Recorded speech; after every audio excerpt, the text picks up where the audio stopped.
Hello students, मैं रूपाली हसनाले आप सभी का मेरे यूट्यूब चैनल में स्वागत करती हूँ। आज मैं एनसीईआरटी की संस्कृत पुस्तक की रुचिरा भाग 1 के सप्तम पाठ को समझाने वाली हूँ। तो आइए मेरे साथ इस पाठ का हिंदी अनुवाद के साथ अध्ययन करते हैं। सप्तमः पाठः। इस पाठ का नाम है बकस्य प्रतिकारः। बकस्य मतलब होता है बगुले का और प्रतिकारः मतलब होता है बदला। बगुले का बदला। इस पाठ में अव्यय शब्दों का प्रयोग हुआ है। अब ये अव्यय होता क्या है? अव्यय किसे कहते हैं? अव्यय वे शब्द होते हैं जिनमें लिंग, वचन, पुरुष, काल आदि के कारण कोई परिवर्तन नहीं होता। जैसे देखो, अब मैं यहाँ पर लिख रही हूँ कुछ उदाहरण। कुत्र। कुत्र का मतलब होता है कहाँ। च का मतलब होता है और। अत्र। अत्र का मतलब होता है यहाँ। एव। एव का मतलब होता है ही। एकदा का मतलब होता है एक बार। कदा का मतलब होता है कब। ऐसे ही बहुत सारे अव्यय हैं। मैंने सिर्फ कुछ अव्यय ही लिखे हैं। इस पाठ में बहुत सारे अव्यय का प्रयोग हुआ है। ठीक है। अब जैसे मैंने अभी आपको बताया कि इसमें लिंग, वचन, पुरुष, काल के कारण कोई परिवर्तन नहीं होता है। मैं इसको एक उदाहरण के द्वारा आपको समझाती हूँ, है ना। अब जैसे मैंने लिखा रामः कुत्र गच्छति। इसका मतलब होता है राम कहाँ जाता है। ठीक है। अब मैंने लिखा मीरा कुत्र गच्छति। इसका मतलब होता है मीरा कहाँ जाती है। ठीक है। राम हमारा पुल्लिंग है, मीरा हमारे स्त्रीलिंग है। ठीक है। लिंग के कारण इस कुत्र में परिवर्तन हुआ नहीं हुआ। हुआ क्या? नहीं हुआ, है ना। अब देखो, मैं एक और लिखती हूँ। ते कुत्र गच्छन्ति। ते कुत्र गच्छन्ति। इसका मतलब होता है वे सब कहाँ जाते हैं। ठीक है। वे हमारा क्या है? वे हमारा बहुवचन है। ठीक है। और राम और मीरा हमारा एक वचन है। अब इसमें वचन के कारण कुत्र में परिवर्तन हुआ नहीं हुआ। ठीक है। मैं एक और एग्जाम्पल बताती हूँ आपको। त्वम कुत्र गमिष्यसि।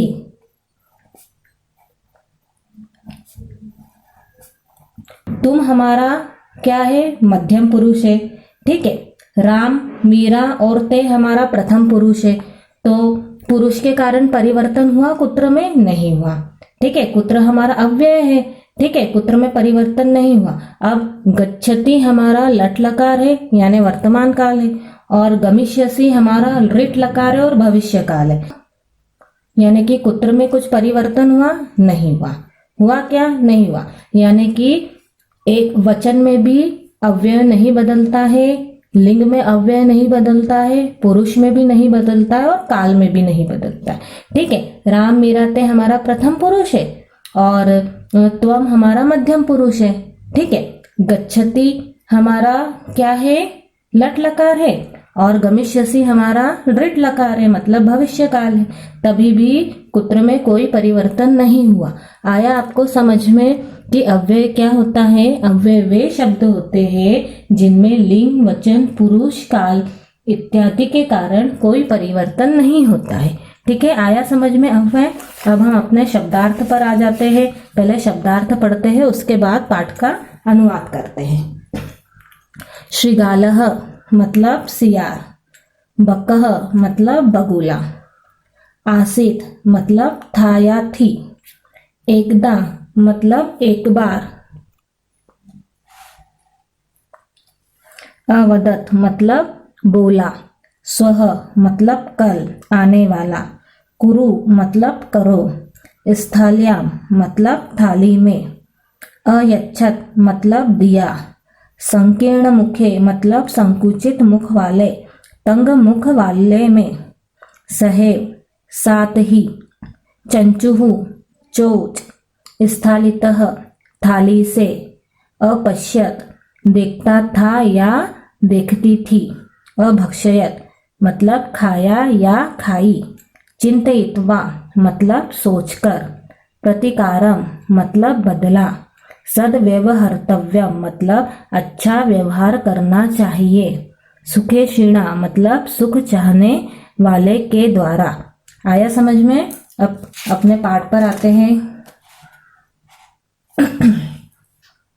एकस्मिन मतलब एक, वने मतलब जंगल में, श्रृगालः मतलब सियार, बकः बगुला, च और निवसतः स्म रहते थे। एक जंगल में सियार और बगुला रहते थे। तयोः उन दोनों में, मित्रता दोस्ती, आसीत थी, उन दोनों में दोस्ती थी।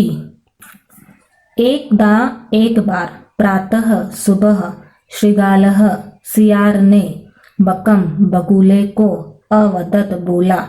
एक बार सुबह सियार ने बगुले को बोला, मित्र हे मित्र, स्वः कल, त्वं तुम, मया सह मेरे साथ, भोजनम कुरु भोजन करो। हे मित्र, कल तुम मेरे साथ भोजन करो। श्रृगालस्य सियार के निमंत्रणेन निमंत्रण से, बकः बगुला प्रसन्नः प्रसन्न, अभवत हुआ, सियार के निमंत्रण से बगुला प्रसन्न हुआ। ठीक है, आया फर्स्ट पैराग्राफ समझ में? फर्स्ट पैराग्राफ में हमें क्या दिया गया था? देखो चित्र यहाँ पर दिया है, देखो यहाँ पर देखो चित्र ध्यान से।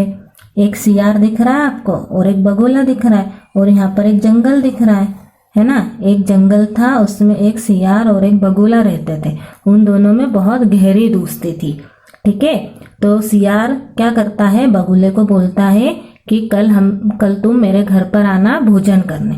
तो बगुला क्या करता है, बहुत ज़्यादा खुश हो जाता है। बगुला बहुत ज़्यादा खुश हो जाता है कि सियार ने मुझे कल खाने पर बुलाया। ठीक है, आया आपको फर्स्ट पैराग्राफ समझ में? देखो इस पैराग्राफ में हमें अव्यय दिए गए हैं। कौन कौन से हैं? च, एकदा, स्वः, ये हमारे क्या है, अव्यय है। ठीक है, अब नेक्स्ट पैराग्राफ में देखो क्या दिया है, अग्रिमे दिने मतलब दूसरे दिन, सह भोजनाय वह भोजन के लिए, श्रृगालस्य सियार के, निवासम निवास को मतलब घर को, अगच्छत गया, अगले दिन वह भोजन के लिए सियार के घर को गया। वह मतलब बगुला। ठीक है, बगुला सियार के घर गया। कुटिल स्वभावः, कुटिल स्वभाव का मतलब कपटी स्वभाव। ठीक है, कुटिल स्वभाव का श्रृगालः सियार ने, स्थाल्याम थाली में, बकाए बगुले को, शिरोदनम खीर, शिरोदनम का मतलब होता है खीर, अयच्छत मतलब दी। ठीक है, कुटिल स्वभाव के सियार ने थाली में बगुले को खीर दी। बकम अवदत च और बगुले को बोला, मित्र हे मित्र, अस्मिन पात्रे इस पात्र में, आवाम हम दोनों, अधुना अब, सहेव साथ ही, खादावह खाते हैं। इस पात्र में हम दोनों अब साथ ही खाते हैं। भोजन काले भोजन काल में, बकस्य बगुले की, चंचुः चोंच, स्थालितः थाली से, भोजन ग्रहण करने में, समर्था न अभवत समर्थ न हुई। भोजन काल में बगुले की चोंच थाली से भोजन ग्रहण करने में समर्थ न हुई। अतः बकः अतः बगुला केवल शिरोदनम अपश्यत खीर को देखता रहा। अतः बगुला केवल खीर को देखता रहा। श्रृगालः तु सियार ने तो सर्वम सारी शिरोदनम खीर अभक्षयत खाली। सियार ने तो सारी खीर खा ली। आया सेकंड पैराग्राफ समझ में? देखो चित्र में दिख रहा है आपको कि दूसरे दिन बगुला सियार के घर जाता है और सियार क्या करता है, थाली में खीर देता है बगुले को और बोलता है कि हम दोनों अब साथ में खाना खाते हैं। ठीक है, और बगुले की चोंच आपको दिख रही है, वो थाली से खाना ग्रहण करने में असफल हुई, पर सियार क्या कर रहा है, फटाफट खीर खा रहा है और बगुला सिर्फ और सिर्फ खीर को ऐसे का ऐसा देखता जा रहा है और सियार तब तक क्या करता है, सारी खीर खा लेता है। ठीक है, आया आपको सेकंड पैराग्राफ समझ में? देखो इस पैराग्राफ में अव्यय देखो कौन कौन से हैं, अधुना, सहेव, च, ये सब हमारे क्या है, अव्यय है। ठीक है, अब नेक्स्ट पैराग्राफ पर आते हैं हम। नेक्स्ट पैराग्राफ में क्या दिया है देखो, श्रृगालेन सियार से वंचित ठगा बकह बकुला अचिंतयत सोचता है, या फिर सियार से ठगा बगुले ने सोचा।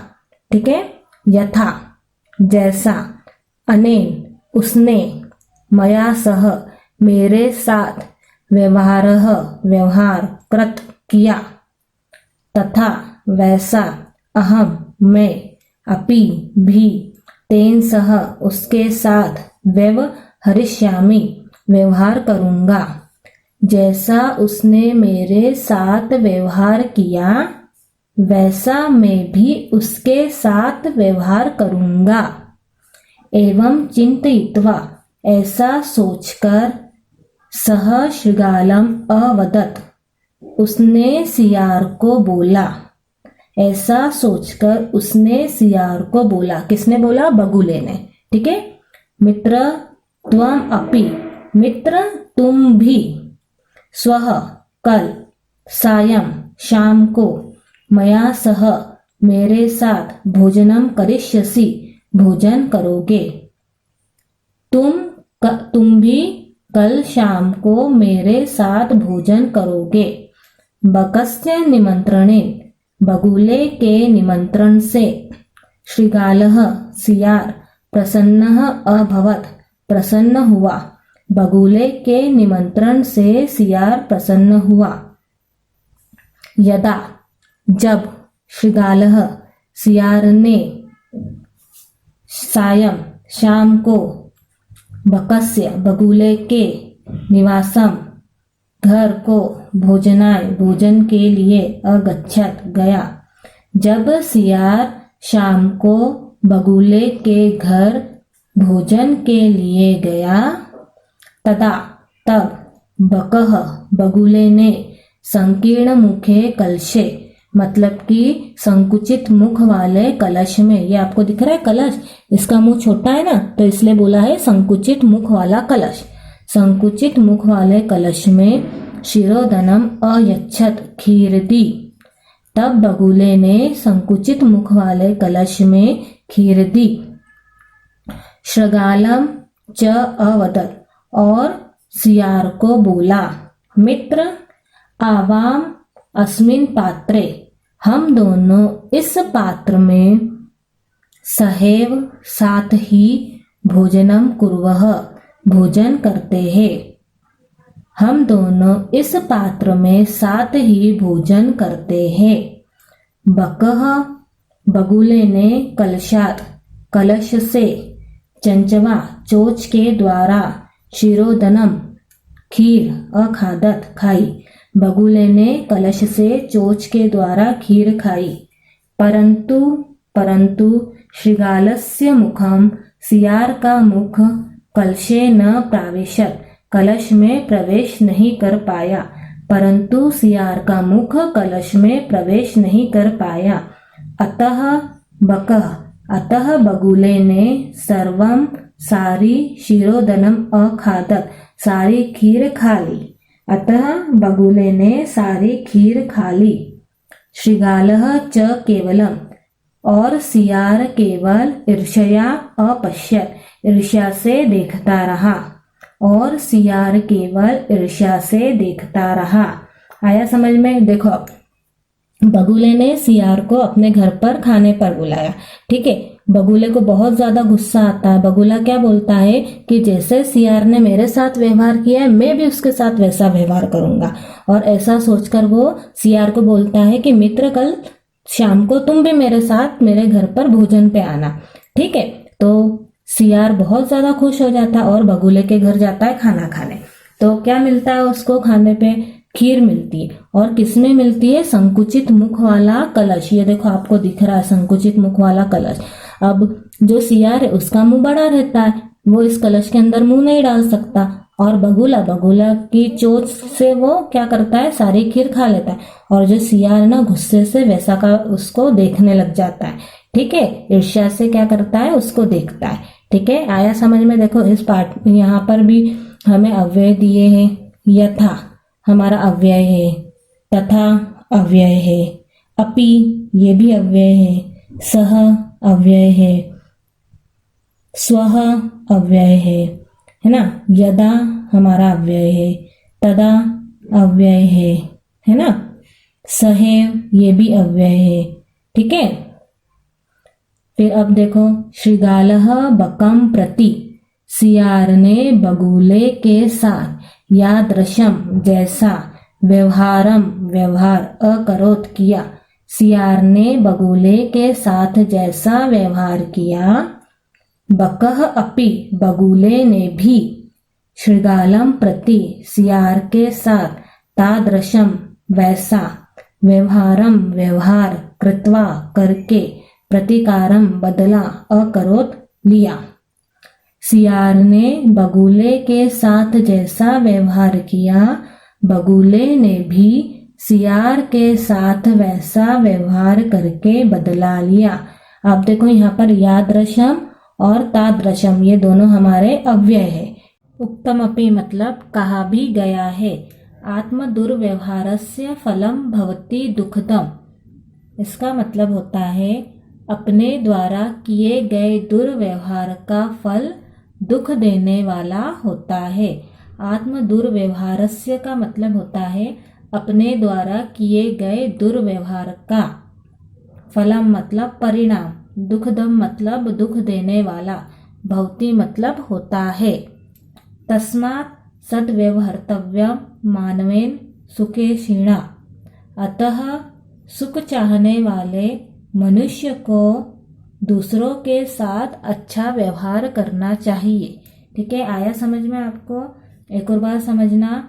आत्म दुर्व्यवहारस्य फलम भवति दुखदम, तस्मात् सद्व्यवहर्तव्यम मानवेन सुखेक्षिणा। इसका मतलब होता है अपने द्वारा किए गए दुर्व्यवहार का फल या परिणाम दुख देने वाला होता है। अतः सुख चाहने वाले मनुष्य को दूसरों के साथ अच्छा व्यवहार करना चाहिए। आया आपको ये वाला पाठ समझ में? हाँ, इस प्रकार हमारा सप्तम पाठ का हिंदी अनुवाद समाप्त होता है। आपको इस पाठ में कोई भी परेशानी हो तो आप कमेंट बॉक्स में मुझे बता सकते हैं। Thank you.